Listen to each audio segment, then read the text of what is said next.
kisiasa wa nchi yetu.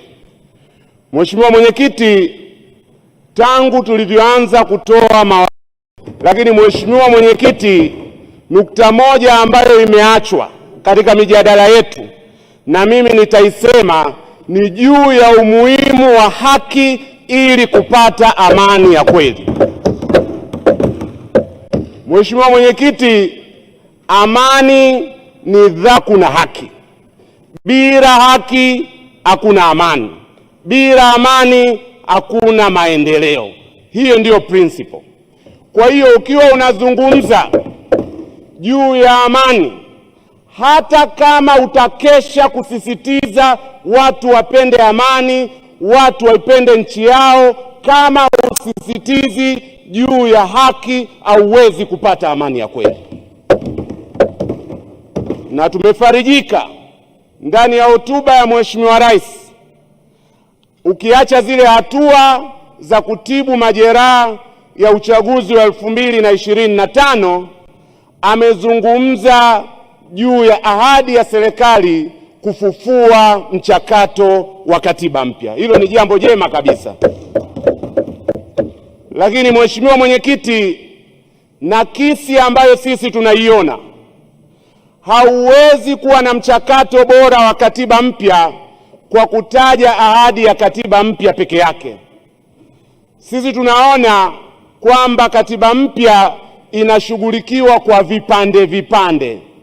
Kipande ambacho tumepewa sasa ni kwamba kutakuwa na tume ya usuluhishi ndani ya siku 100. Rai yetu sisi, mchakato huu tuushughulikie comprehensively. Tunataka serikali ije na ratiba kamili ndani ya bunge hili la namna mchakato wa katiba mpya utavyoendeshwa. Tunataka pia serikali tueleze juu ya approach, mtindo ambao itautumia kwa Jamhuri ya Muungano wa Tanzania kujipatia katiba yake. Na sisi Mheshimiwa Mwenyekiti, tumekuja na mapendekezo.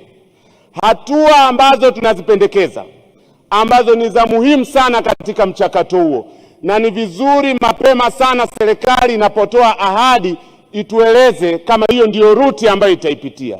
La kwanza, Mheshimiwa Mwenyekiti, tunahitaji kuzifanyia mapitio sheria zinazosimamia mchakato wa katiba mpya, kwa maana ya sheria ya mabadiliko ya katiba mpya pamoja na sheria ya kura ya maoni. Hiyo ni hatua ya kwanza muhimu sana. Ya pili, tunahitaji kuwa na mkutano wa kitaifa kwa maana ya National Sovereign Conference kwa ajili ya kupata muafaka wa pamoja juu ya masuala ya kikatiba ambayo mpaka sasa hayajapata muafaka. Na hatua ya tatu ya muhimu ni lazima tuwe na timu ya wataalamu kwa maana ya Committee of Experts ambao wataandaa rasimu ya katiba mpya. Na hatua ya mwisho, tunahitaji kuwa na kura ya maoni. Kwa hiyo tunavyoitamka katiba mpya, tusiishie kuitaja kwa ujumla wake, tuwe na roadmap ambayo itawafanya wadau wote wa katiba mpya wajue mchakato utakwenda namna hii. Hilo la kwanza nilitaka kulisisitiza Mheshimiwa Rais, Mheshimiwa Mwenyekiti. La pili, jana lilizungumzwa kidogo, na mimi naheshimu taratibu. Nafahamu kwa mujibu wa kanuni ya 81, muongozo wa mwenyekiti, muongozo wa spika ni wa mwisho juu ya suala.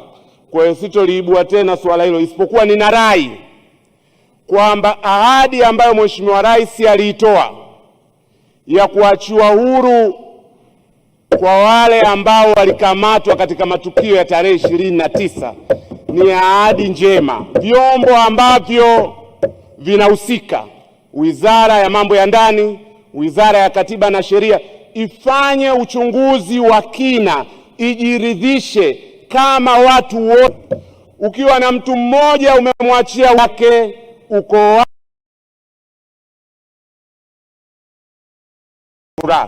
na kinyume chake tekwa au amepotezwa, sio yeye peke yake.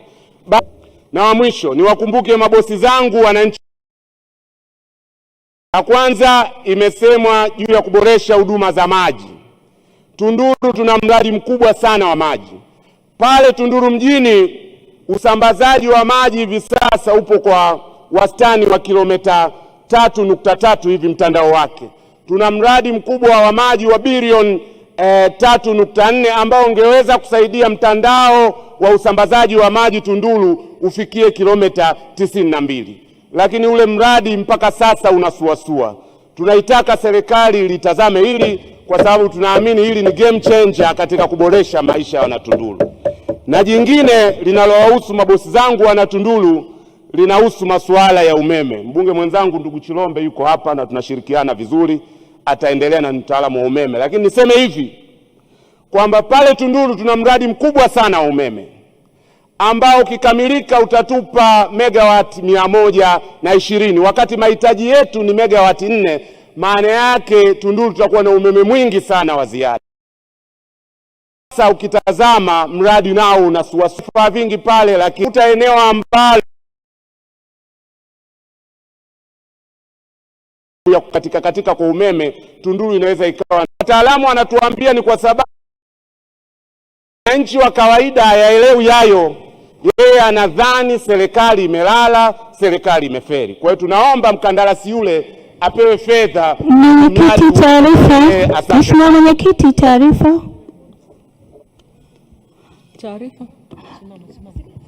Asante Mheshimiwa Mwenyekiti. Nimpongeza anayetoa hoja, lakini natokea Tunduru umeme haukatiki mara 20 kwa siku. Asante. Pokea hiyo taarifa na muda pia umeisha. Ndugu mwenyekiti,